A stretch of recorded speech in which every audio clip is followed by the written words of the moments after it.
Merchant of Venice by William Shakespeare. इसे 1596 से 1597 के बीच में लिखा गया था और इसका जॉनरा कॉमेडी है। तो हमारी आज क्लास में हम मर्चेंट ऑफ वेनिस को ही पढ़ने वाले हैं। अगर हम मर्चेंट ऑफ वेनिस के बारे में बात करें तो इस वर्क की सेटिंग दो जगह है, मतलब इसमें जितने भी एक्शंस होते हैं वह दो जगह होते हैं। जहां पे पहला तो जगह का नाम है वेनिस, जो कि ऑब्वियसली हमारे वर्क से रिलेटेड है, और दूसरी जगह का नाम है बेलामोंट, जहां पे पोर्शिया नाम की एक लड़की रहती है। एंटोनियो के बारे में बात किया जाए, जो कि हमारा मेन कैरेक्टर है, वह बहुत ही ज्यादा धनी व्यक्ति है वेनिस का, लेकिन उसने अपना आधा से ज्यादा, मतलब उसके जितने भी धन था उसने क्या किया था, शिप में भेज दिया था। मतलब जितने पैसे थे सब जहाज में लगा चुका है। और अब यहाँ पे उसका दोस्त है जिसका नाम है बोसानियो, वह उससे पैसे मांग रहा होता है, लेकिन एंटोनियो ने तो अपने सारे के सारे पैसे शिप में लगा दिए। तो यहाँ पे बोसानियो को पैसे की जरूरत थी, क्योंकि वह बेलामोंट के कोर्ट में रहने वाली एक सुंदर सी लड़की जिसका नाम पोर्शिया है, उसे वह बहुत ज्यादा पसंद करता था। अगर हम बेसानियो के बारे में बात करें तो उसका मार्केट में कोई खास क्रेडिट नहीं था। वही दूसरी ओर एंटोनियो अपने दोस्त को नाराज नहीं करना चाहता था, इसलिए एंटोनियो ने क्या किया, वो कैसियो को भेज दिया कि जाओ तुम क्या करो, शाइलॉक नाम का एक पर्सन है, उससे तुम मेरे क्रेडिट पे जितना पैसा लेना है ले दो। जब मेरे शिप वापस आएंगे तो मैं उसे उसका सारा का सारा पैसा सूद समेत लौटा दूंगा। अगर शाइलॉक के बारे में बात करें तो वह एक ज्यूइश मनी लेंडर है, जिसका काम ही है लोगों को पैसे दे करके उनसे इंटरेस्ट से पैसे कमाना। लेकिन शाइलॉक की सबसे बुरी बात क्या थी कि वह उसका जो रेट ऑफ इंटरेस्ट था वह बहुत ज्यादा रहता था, जिसके कारण एंटोनियो और शाइलॉक के बीच में हमेशा कहा सुनी रहती थी, उनके बीच में कुछ खास रिलेशन नहीं था। अब यहाँ पे एक दिन की बात क्या होती है, एंटोनियो ने उसकी बेइज्जती कर दी थी जब वह गली से गुजर रहा था, कि बोलता है कि तुम मेरे मैटर में बहुत ज्यादा इंटरफेयर करते हो। क्योंकि एंटोनियो के बारे में अगर बात करें तो एंटोनियो बहुत ही ज्यादा नेक दिल इंसान था, वही शाइलॉक के साथ ऐसा कुछ नहीं था। एंटोनियो के कारण शाइलॉक को बहुत ज्यादा बिजनेस में नुकसान झेलना पड़ रहा था, क्योंकि एंटोनियो बहुत ही कम इंटरेस्ट में लोगों को अगर पैसे की जरूरत भी होती थी तो उसे दे देता था। अब यहाँ पे शाइलॉक को इस बारे में भी जानकारी पता हो जाती है कि एंटोनियो के पास अभी कुछ खास पैसे नहीं है, इसलिए शाइलॉक बोलता है कि ठीक है, मैं तुम्हें पैसे देने के लिए तैयार हूं। हालांकि वह मान नहीं रहा था, तो सवाल है वो मान कैसे गया। तो यहाँ पे एंटोनियो ने बोला था कि अगर मैं लोन सही समय पे नहीं लौटा पाया तो तुम मेरे बॉडी से मेरा जो फ्लैश होता है 1 पाउंड फ्लैश निकाल लेना। अब पैसे उसे मिल गए तो बोकाशियो क्या करता है, बहुत ज्यादा तैयारी कर रहा था कि वह जल्दी बेलामोंट जाए जहां पे पोर्शिया रहती है। अब यहाँ पे बेलामोंट में क्या था, पोर्शिया की अपनी प्रॉब्लम थी। अब सवाल था कि उसके पास पैसे तो थे, लेकिन उसके पास बहुत सारे शूटर्स होते हैं जो उससे शादी करना चाह रहे थे, लेकिन उसे कोई भी पसंद नहीं आ रहा था। अब सवाल था लोग उसके पास क्यों जा रहे थे, तो पहला तो था उसके पास बहुत ही ज्यादा पैसे थे, लेकिन दूसरा क्या था, वह बहुत ही ज्यादा सुंदर थी। लेकिन सबको पैसे से मतलब था, किसी को भी उससे कुछ खास मतलब नहीं था। अब यहाँ पे उसे बहुत ही ज्यादा डर लगता कि कहीं उसकी शादी उसके फादर के कारण किसी ऐसे इंसान से न हो जाए जिसके कारण उसे बाद में पछताना पड़े। एक्चुअली में क्या होता है, उसके फादर ने 3 कास्केट या 3 बॉक्सेस रखा था, जिसमें से गोल्ड, सिल्वर और लेड का 3 बॉक्स होता है।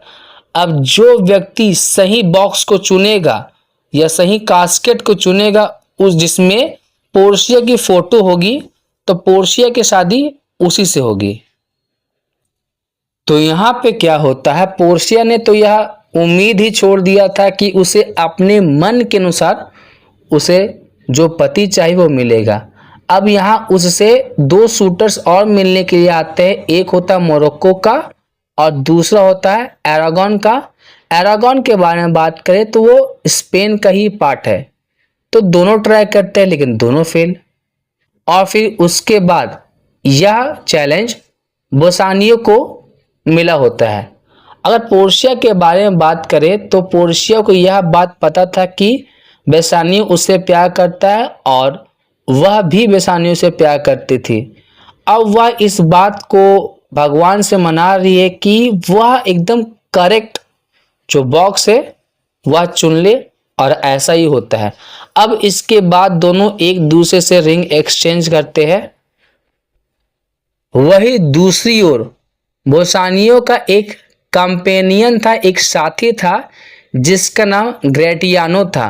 तो वह क्या बोलता है कि वह पोर्शिया की जो वेटिंग वुमन है, जो उसका ख्याल रखती, जिसका नाम नेरिसा है, वह उससे शादी करना चाहता है। वही दूसरी ओर अगर हम वेनिस के बारे में बात करें तो शार्लॉक की एक बेटी है जिसका नाम जेसिका है। वह अपने फादर के ओवर प्रोटेक्टिव बिहेवियर से छुटकारा पाना चाह रही थी, और वह क्या करती है, वह अपने फादर के पैसे को लेकर के लोरेंजो के साथ, जो कि बेसानियो का एक क्रिश्चियन फ्रेंड है, उसके साथ वह भागना चाह रही होती है। अब यहाँ पे उसकी एकमात्र फ्रेंड होती है जिसका नाम लैंसलॉट गोबो होता है।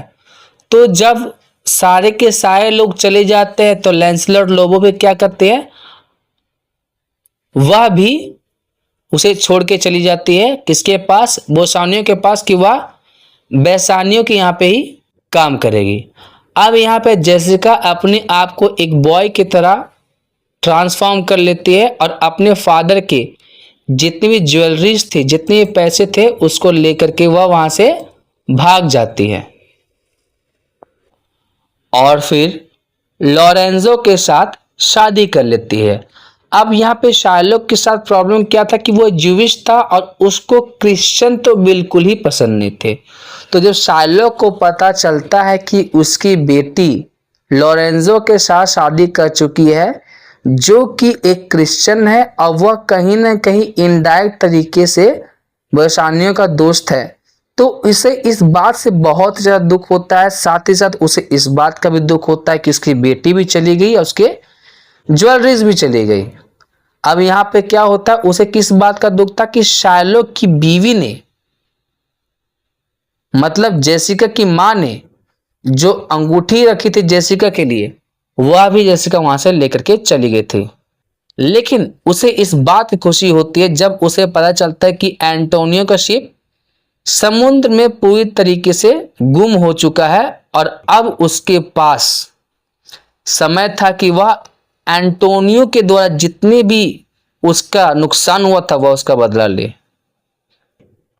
साथ ही साथ उसके साथ जितने भी क्रिश्चियंस थे जिसने उसके साथ गलत किया था वह उसका बदला ले, खास करके उस क्रिश्चियन के साथ बदला ले जिसके साथ जेसिका भाग गई थी।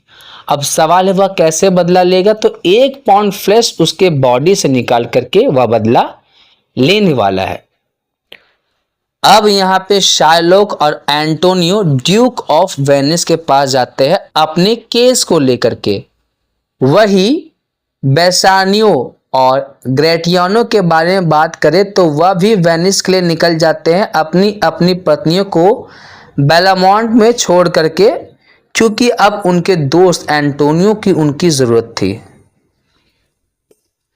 शुरुआत में तो ऐसा लग रहा था कि शार्लॉक ही जीतने वाला है, क्योंकि यहाँ पे जो 1 पाउंड फ्लैश का बात हुआ था उसमें दोनों ने खुद से एग्री किया था, वह दोनों किसी के प्रेशर में तो नहीं थे। अब यहाँ पे एक यंग लॉयर आता है जिसका नाम बल्थेजर है और वह एंटोनियो के लाइफ को बचाने के लिए आया है, लेकिन एक्चुअली में यहाँ पे यह जो बल्थेजर है वो कौन है, वह पोर्शिया ही है जिसने अपना रूप बदला है और वह अपने पति के दोस्त को मदद करने के लिए आई है।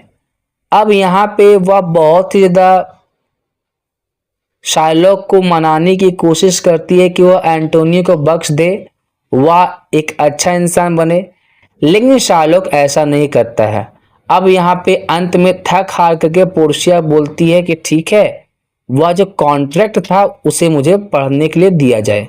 जब वह पढ़ती है तो बोलते ठीक है, अगर तुम्हें एंटोनियो का 1 पाउंड फ्लैश मांस चाहिए तो ले लो, लेकिन तुम्हें इस बात का ध्यान रखना पड़ेगा कि एंटोनियो के बॉडी से खून ना निकले, क्योंकि तुमने मांस लेने का बात किया है, खून लेने का तो बात नहीं किया है, और यह तो इस कॉन्ट्रैक्ट में भी नहीं लिखा हुआ था।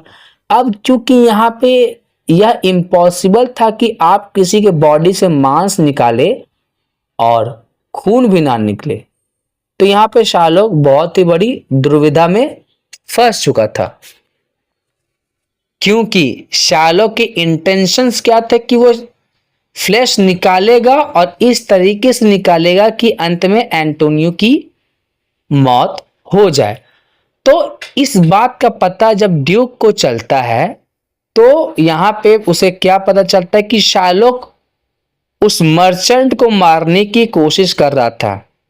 वह शार्लॉक की जिंदगी तो बख्श देता है, लेकिन उसकी प्रॉपर्टीज को हाफ पार्ट में बांट देता है, जिसमें हाफ वेनिस के स्टेट को जाएगा और हाफ एंटोनियो को जाएगा।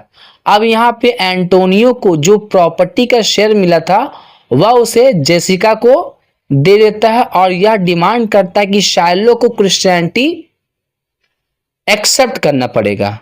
जब ट्रायल खत्म हो जाता है तो यहाँ पे बसानियो और एंटोनियो बल्थेजर का बहुत ही ज्यादा शुक्रिया अदा करते, जो कि एक्चुअली में पोर्शिया थे। अब बेसानियो की लॉयल्टी को चेक करने के लिए पोर्शिया उससे उसका रिंग मांगती है कि ठीक है, मैं जीत तो गई, लेकिन मुझे कुछ रिवॉर्ड तो मिलना चाहिए। बसानियो शुरुआत में मना करता है, लेकिन जब एंटोनियो बोलता है कि ठीक है, रिंग दे दो, क्या ही फर्क पड़ता है, तो वह रिंग दे देता है, जिससे पोर्शिया को यह बात तो पता चल जाता है कि उसके जो हस्बैंड है वह एंटोनियो के कहने पे कुछ भी कर सकते हैं। वही नेरिसा भी ऐसे ही ट्रिक प्ले करती है, क्योंकि नेरिसा भी एक बॉय बन के आई हुई होती है, तो नेरिसा भी ग्रेटेनियो से उसका रिंग मांग लेती है। अब बेसानियो, ग्रेटियानो, एंटोनियो बेलामोंट जाते हैं, जहां पे उनकी मुलाकात जेसिका और लोरेंजो से भी होती है। अब तक पोर्शिया और नेजा भी वापस आ चुके थे। यहाँ पे पोर्शिया बसानियो को बोलती है